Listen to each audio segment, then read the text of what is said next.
Bismillahirrahmanirrahim. Assalamualaikum warahmatullahi wabarakatuh. Good afternoon to all our honored guests. Welcome to webinar session of the Higher Education Virtual Expo 2021.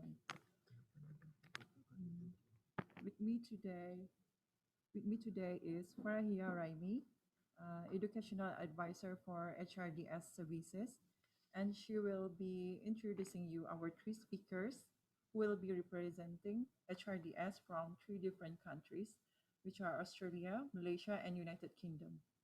They will share their experiences on how they are coping during the COVID-19 pandemic. There will be a 10-minute session for question and answer at the end of this session. You can type all your questions at the end at the chat area, and we will try our best to answer them at the end of the session. You may start now. Hello, I hope everyone can hear me. Thank you for attending this webinar. I'm Farah from HRDS, and our title for today's webinar is Studying During the COVID-19 Pandemic. So we have Aiman, Syazwina, and Azizan here with us. Aiman is currently in Australia, with Syazwina being in Malaysia and Azizan in UK. And they are all current students that are experiencing the lockdown during this very moment. So if you have any questions and you are wondering what is it going to be like because you are thinking about studying overseas, then this is the webinar for you. And now I will pass it on to Aiman for the start of this webinar.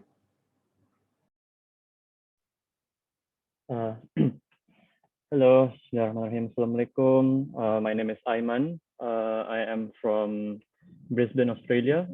Let me just put up my slides.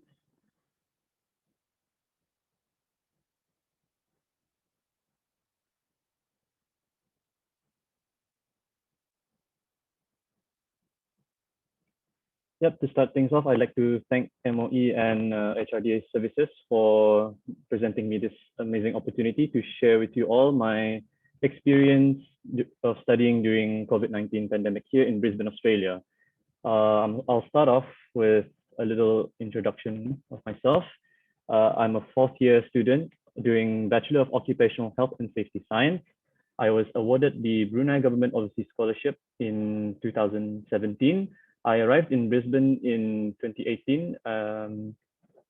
I joined a lot of societies and clubs here in Brisbane. I was the president of BSS BNE in 2020, and hobbies and interests including gaming. I do a little bit of rugby, and I'm also a certified mental health first aider. So let's get into it. Okay, so COVID-19 in Queensland, the state of Queensland, first case was recorded in January 21st, 2020. I was bound to return to Brisbane in around February 2020. Prior to that, we weren't given any pre-departure briefing. At that time, hotel quarantine or home isolation was not mandatory. However, everyone else from Brunei took their own initiatives before flying off, like buying masks, sanitizers, and taking flu shots. I know it didn't help, but it doesn't help. But personally, I took a flu shot while I was interning at Ministry of Health before flying back to Brisbane. The only advice that was given at the time by the Brunei High Commission was to stay away from crowded areas and stay at home when feeling unwell. So COVID-19 in Queensland, the first case, as I said, was in January 21st, 2020. COVID-19 in Queensland wasn't that worse. In February, you can see they only recorded 9 active cases, but there was a big jump in March 2020 where it recorded 700 plus cases. Panic buying was everywhere. Food supplies were very short, and surprisingly, Australians buy a lot of toilet paper. Yeah.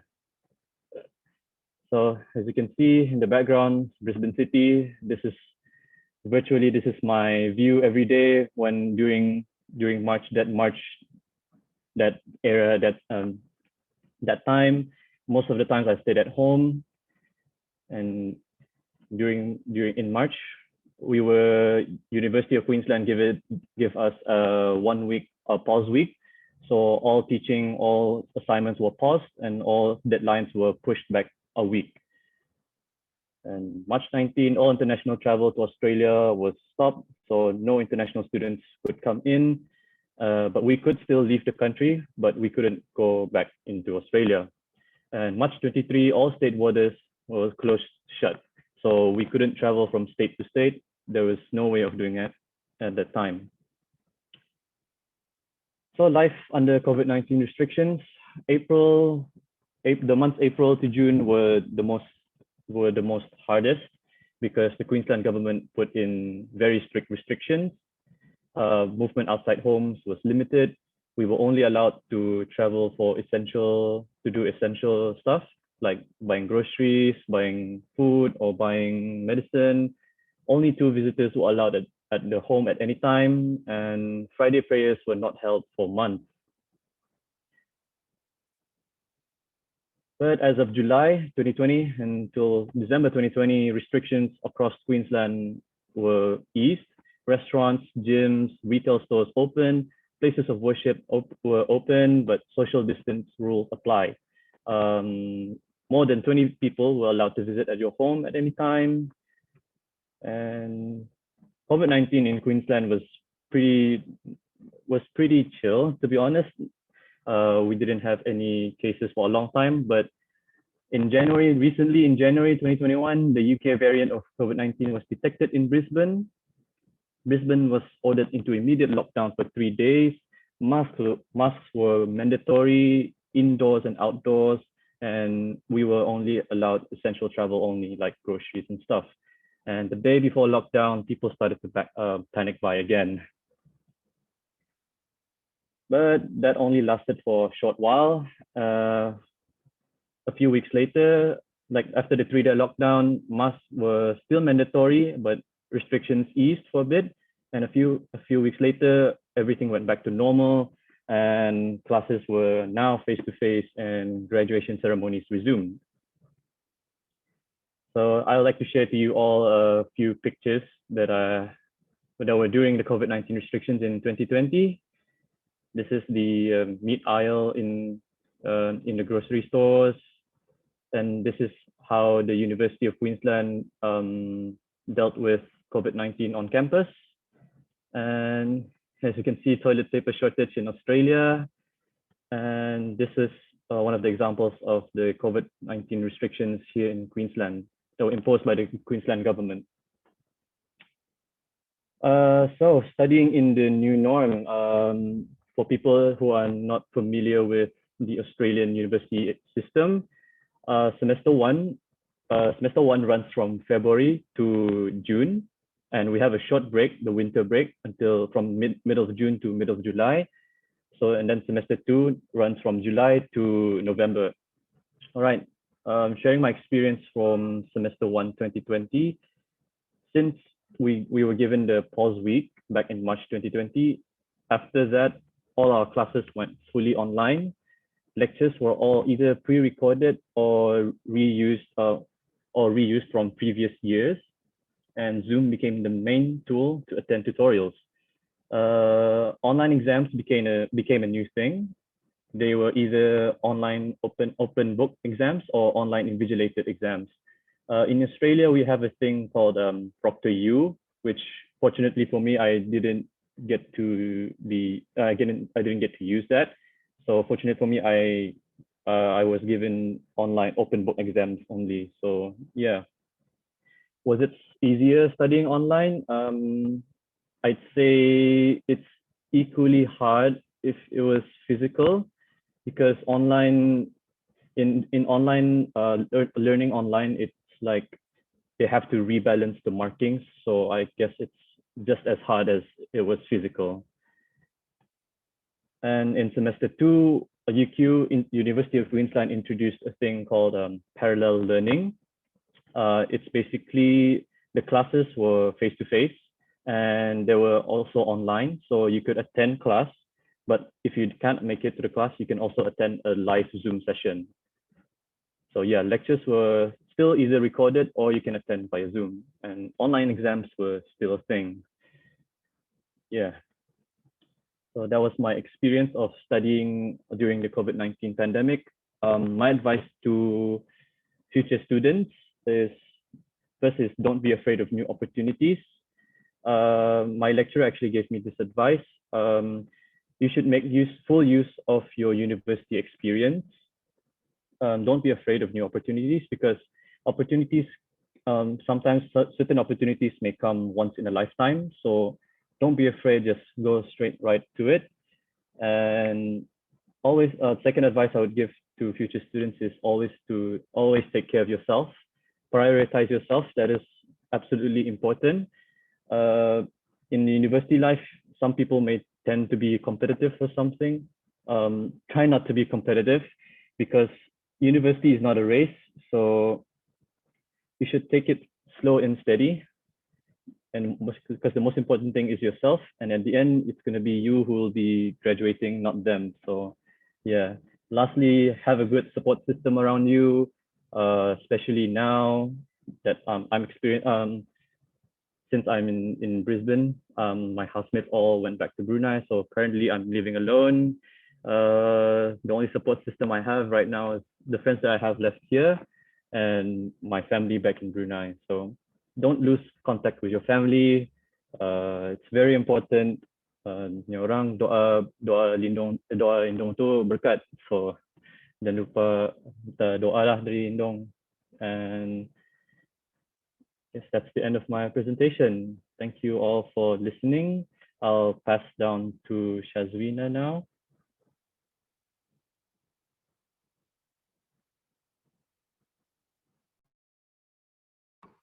All right, thank you, Aiman. I'm going to start. Hold on, yeah.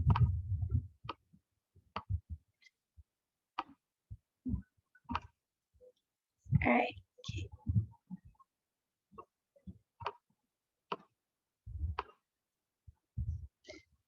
So, Bismillahirrahmanirrahim. Assalamualaikum, and thank you, Aiman, for your presentation. And now I'll explain about my experience studying in Malaysia during the pandemic. So I'll be discussing about the pre-departure and arrival experience, my experience of the lockdown here, and how I cope with studying. First of all, I want to introduce a bit about myself. My name is Syazwina Sarah. I have the typical long Malay names, so I just prefer to be called Syazwina. I'm 22. I'll be turning 23 this year, and I'm a final year student here in University of Wollongong, Malaysia, KDU, and I take diploma in culinary arts. So, pre-departure, this is what I had to face before leaving Brunei. This is the guidelines that I had to do. I got this from my Brunei KDU Malaysia Society. So there are 8 steps that you have to go through. So it's a lot, but they're all very important. So you have to get a letter from your school stating that you have to come back to, stating that they require me to come back, buy a flight ticket, get some letters and forms from MOE, the EMGS, Prime Minister Office of Brunei, and then the High Com from Malaysia as well. And then the last step, swab test.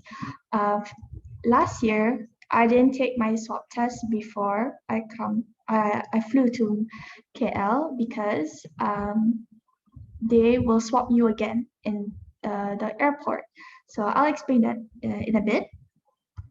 So these are the preparations that you need to do before you fly to KL, which is, of course, bring your mask, bring your sanitizers, bring your pens, because you will write a lot of forms once you're at the airport.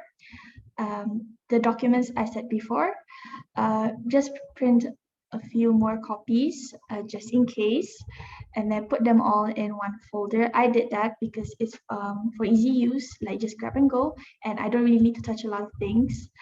And then before you fly out, you have to download my Sejahtera app. Basically, it's the Malaysian version of Brew Health. but it's a bit more complicated, but no worries. Once you're at KL, the airport, KIA, you will be assisted by the frontliners how to use the app. So once I arrived, this is what happened. So like I said, you have to fill out a lot of forms. I arrived around 8 p.m. Then I went out of the airport around 10:15, like that. So here, the swab test.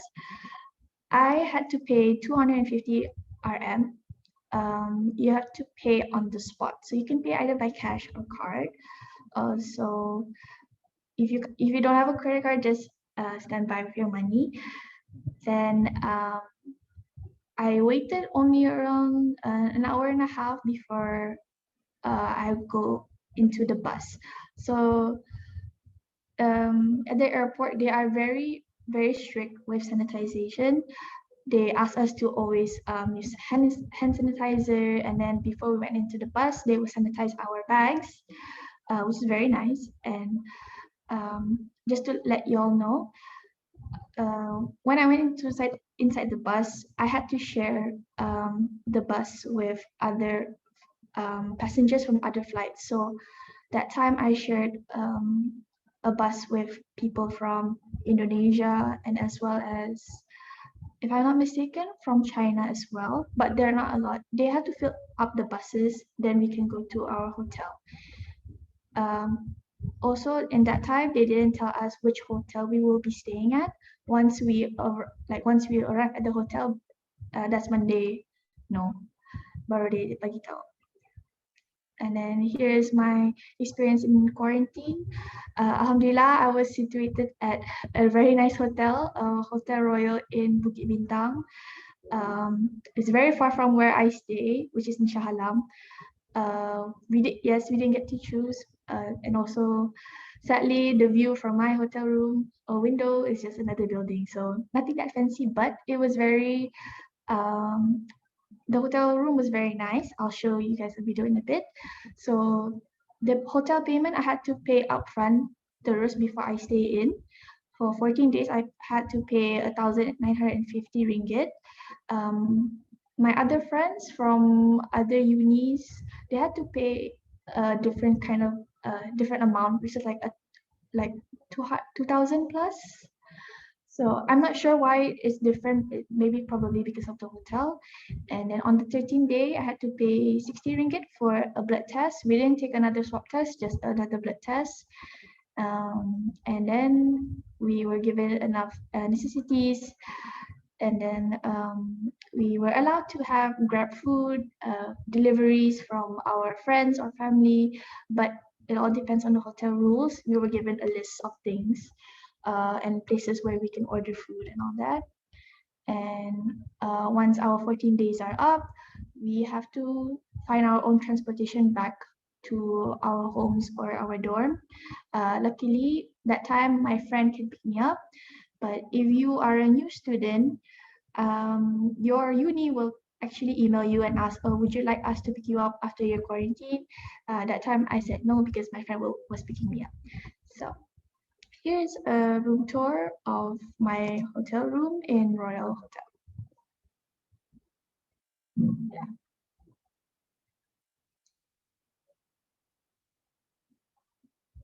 It's very spacious for one person, actually.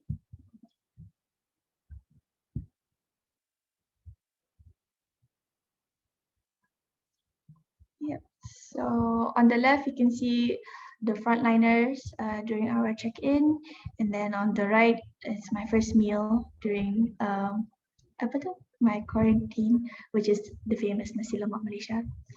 And then here it is, lockdown in Malaysia.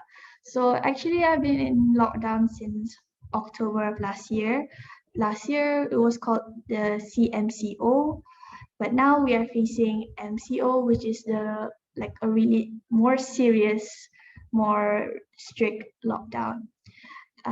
So it's called PKPP in Malay. And it's on lockdown until March, inshallah. they keep extending it every 2 weeks. So like now we have to wait until 18 February, and we have to wait until March 4th. Yes, March 4th. They say that it will be extended, and then there are new rules every 2 weeks. Just yesterday, they updated us that now people can travel more than 2 people. Usually, you can only travel with 2 people saja, and then you can shop outside. Like now, the non-essential stores like clothing stores and all that are all open. And yeah, I guess that's all for now, the lockdown. And then here is how I cope with my studies. Like I said before, I'm a final year student here. All my all my classes here are practical classes, so I need to be physically in class. That's why I came back. Sadly, I only attended 5 weeks of classes before CMCO happened last year, and classes may resume, inshallah, by next month. Here are a few pictures of me in class. So I had carving classes, and then I had my service classes. So basically, like training to be in a restaurant. And next, I'll show you a video, like a little sneak peek of what my classes are, like my daily week classes. So here it is.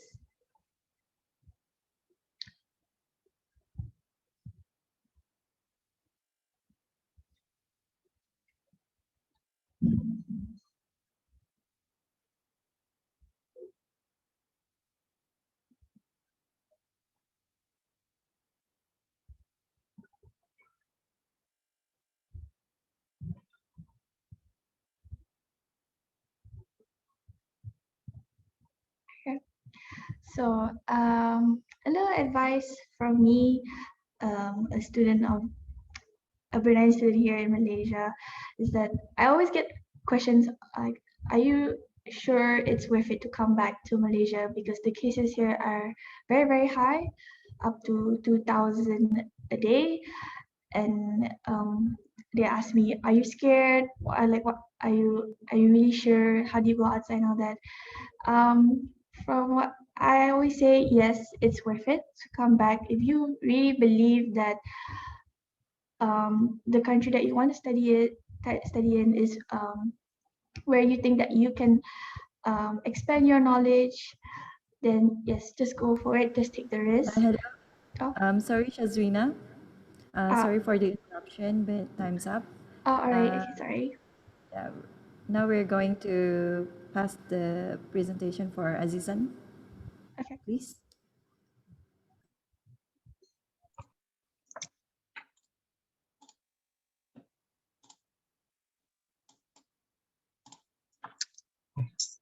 So sorry.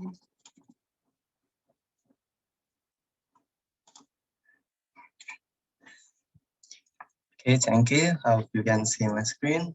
Bismillahirrahmanirrahim. Assalamualaikum. I'm Azizan Anas, a first-year student from the University of Lancaster. I'll be presenting my share of today's webinar, Studying During Lockdown, UK edition. I'll be touching on my departures and arrival experience, UK's lockdown, how's the learning situation here, the second and third national lockdown. I'll be sharing my Manchester and Sheffield trip that I went on my December break, as well as advices, support, and useful information. Departures and arrival. Departure. First of all, it's important to check the procedures. In my case, I have to fill in the Borang A, which is the Surat Kebenaran to go to my place of study, and I have to fill in the Borang B, which is the declaration form. And of course, I need to get approval from MOE before I can book my flight. I need to settle my visa as well and undergo medical tests. In my case, I only need to do tuberculosis testing, which was partly sponsored by HRDS, just to inform everyone, if you are applying to universities represented by HRDS, you are entitled for a voucher for the country you are aiming to study for. And I have to fill in the health potential locative form, which was recently introduced back in October, which was compulsory, where the information you have given is being used by the UK authorities in the event that someone in the same flight as you develop COVID symptoms. This is a picture of me and my parents in ICC back then. The crowds outside ICC on the pre-departure day, inside the plane, and during your time, the procedures may be different, so keep an eye on it. My flight arrived in the UK at 6 p.m. and throughout the airport, precautionary measures were strictly enforced. As seen in the picture, you can see people are maintaining their social distancing and wearing their face covering. There's a picture of me and a friend at one of the stores at the airport with another friend on our Uber on the way to Brunei Hall, where we stayed the night. A part of being a Bruneian student in the UK is that you can travel and explore London and stay at the cheapest accommodation in the city at £1.80. And the next morning, I took train straight to Lancaster, which is where I'm staying right now. Lockdown. So far, the UK has 3 initial lockdowns. I experienced the second and currently the third one. Just to inform one, this is Boris Johnson, current Prime Minister, announcing COVID-19 related news to the general public. Entire system on the right-hand side was recently introduced back in October during the second national lockdown. It was level as *4, while the current one is level as *5. During this lockdown, you are advisable to just stay at home except for essential reasoning, such as you have to go for work, education, or you need to get your groceries. All non-essential are required to close, such as retail store, saloon, barber, which explain my current hair situation. Gym are required to close as well, but you can go to the pub and go outside to exercise outdoor with another person of a different household. For university during this time, during the second, they are still allowed to be open. And we have a blended learning approach. But however, during the national lockdown, because of the rising number of cases at the end of December, it restricted university facilities nationwide, and we moved to a remote learning approach. And for the students who travel home during Christmas, are discouraged to return to their uni accommodation and asked us to stay at their home. Lectures are still recorded, and tutorials, workshops are now moved online. There are exceptions to this, such as students taking medical courses, which require their physical presence. And for those who return, are encouraged to do voluntary asymptomatic testing, which I will be explaining further on later. And it was reported that earliest university is to be open is from the 8th of March, which is contingent to change. During the second national lockdown, I experienced the blended learning approach where lectures are pre-recorded, as in this picture. How it works is that you are given this list of recorded videos you have to watch. Let's say in week 1, you have to watch up until lecture 5 videos. And at this time, the workshops and tutorials were all in person. These some photos I took back in October on my workshop back then. And library was still open during this time, just for a change of study environment, because with everything, majority moving online, it does get boring staying at my room. But you need to book the study space beforehand. Give an illustration on the left-hand side. There's a list of the study space available. And on the right-hand side, the blue rectangular means that it is currently available to book, while the gray rectangular means that it is currently occupied by another person. And throughout the library, you have to wear face covering, maintain social distancing, and there's a one-way system enforced. And you have to sanitize your study space before and after usage. Going to town center, these 2 photos that I took just a day before the second national lockdown was in place, and another photo that 2 weeks after. So you can see there's quite a contrast of people going out during this time. And I have my share of self-isolating experience where one night, one of my flatmates was vomiting and I had a fever, which were symptoms of COVID-19. So we reported this and we were told to self-isolate. However, the next day she was feeling better and it was eye possibility was just due to food poisoning because earlier that day she had our microwave rice and prawns for our dinner. It's a bit of proof to validate my story. And since she already booked her swab test, we just self-isolate further until she got a result and she was tested negative. Alhamdulillah. These stories that I posted when I was being trapped inside because I was bored. And when this second national lockdown ended, it was already December break. So I went on to Manchester and Sheffield just to self-reward, taking precautionary measure into account. I went to Manchester just to visit my friends studying there. It's quite a nice place to shop and explore.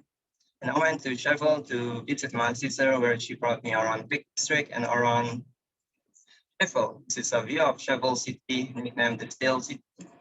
And during the national lockdown experience were quite similar to the second national lockdown. However, this time I experienced the aseptic testing that I volunteered to do so, which is a form of testing for people without symptoms of COVID-19.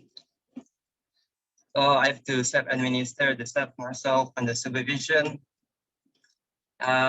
Give you an idea how it works is that you are given this swab stick and you have to rub it against your tonsil at the back of your mouth for a while. And using the same stick, you have to put it up into your nose until you feel resistant and you have to rotate it for a while and then you're done. This is the QR code registration that I brought home for memorial purposes. And this is a photo that I took a day before my first testing. And the result came out very quickly. It came in 30 minutes after I went out of the testing center. And lastly, advice and supports. First of all, we have the Brunei Student Union here, which gives a platform for all the Bruneian students studying here. There are currently around 800 Bruneian students and 40 affiliated societies. So wherever you're studying, there are nearby student contact. And they have recently introduced well-being group, which aims to promote physical and emotional well-being among the members. You can follow them on their Instagram because they also share useful information on how to cope during this difficult time. And lastly, we have the UPP, which is the Unit Development, where the Chikishigu take very good care of the welfare of the students throughout this difficult time. And because of the restrictive nature of the situation here, most activities that are usually being held in person is now being moved online. Such activities they were all that back then are this. There was also an online competition being held last time by the Bru Rosa, the religious society. And we have some current competition being held right now. It's game night. It was being hosted by the Manchester Society, by the Wellbeing. This is a picture of my drawing of a firefighter with my friends back then. And this is me, a picture of me and my friends on our night call back in November. We do keep calling on each other because just to give an update of each other, and also first call my family back home once a while as well. And that's all for today. On behalf of the panelists today, we would like to say thank you for attending today's webinar. And congratulations on your results and all the best in your future endeavors. Please feel free to ask any question and answer. All right. Thank you, Azizan, and to our two speakers. So right now, we only have 6 minutes for the question and answers. So here's the first question from our Haji Jumat. How do you survive during the lockdown? Is there enough food? Any of you can answer it.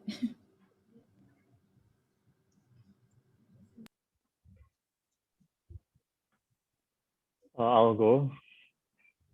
So in Brisbane during that time, in like early March and April, the shortage of food. I was lucky enough to get enough food just to survive through the whole month. But kalau macam habis, we just order a lot of takeaway, and yeah, that's basically how we survived during lockdown. As for me, every time they announce that there's a lockdown, obviously people will panic buy, and then they will buy all the chicken and the vegetables. But we will always say like, "Oh, just wait for the next day." Then obviously they will stock up. So basically, we're okay with our food, even if they're short on chicken or whatever. We'll always take away as well. It's not that hard to find food here, lah. For my case, there's not an issue for me. I think it's because during the first national lockdown, it was something unexpected. So people were panicking back then. And I think there was some photo circulating back then, like you can see this picture of an elderly person looking at the empty shelf of the supermarket because everyone was rushing to get the groceries. And now during the second and third one, the current one, I think everyone know what to anticipate. So they have plenty of stock to prepare for in case of the shocking demand all of a sudden. So it's not a problem currently. Okay, here's another question for Syazwina. During the quarantine, do you pay all the expenses by yourself? Yes, I did. So like if I want to order Grab food or room service, I pay that for myself. But they do pay us. They do give us 3 meals a day. So I'm always full. Okay. Here's another question from Nur Amalina Atira. Also for Syazwina, she said, Assalamualaikum. Just want to ask how you manage your practical classes, especially if it involves exam during this lockdown period. Okay, Waalaikumsalam. Thank you for the question. Right now, I don't have any classes. I haven't had class since October because I need to be in class to do all my class practicals. So I have to be in the kitchen. So for exams, this semester I'll only be doing one exam. So I have to wait until lockdown is over. So that's when I do my exam. Yeah, basically I just have to wait for them to announce that the lockdown is over. Then I can proceed to do my classes. All right, thank you. Oh, we have another question for you also. Okay. From Siti Nurul Ain. If you don't mind, could you explain a bit about culinary? That's okay. Thank you for that question. I don't know how to really explain because culinary is pretty broad. Cooking, but in my case, I'll explain my what I have been studying in my diploma course. So I will touch on everything.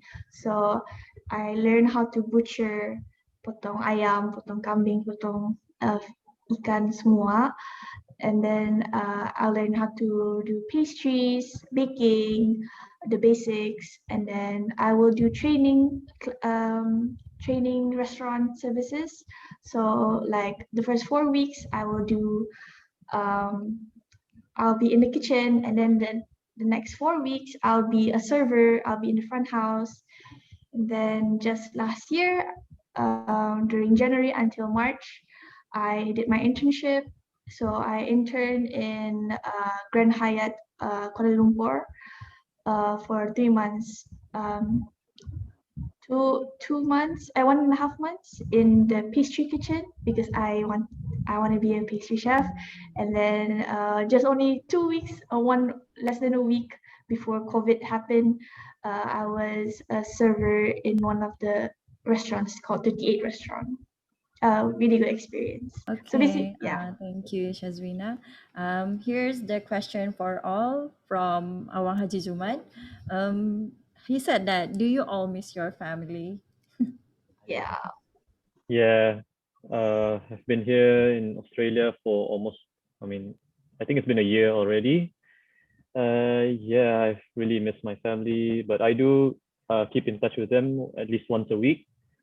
I'm still keeping in touch with them kalau ada event apa di Brunei, still video call, and basically, yeah. Yeah, Sam as well. Wouldn't miss their family being far away from home.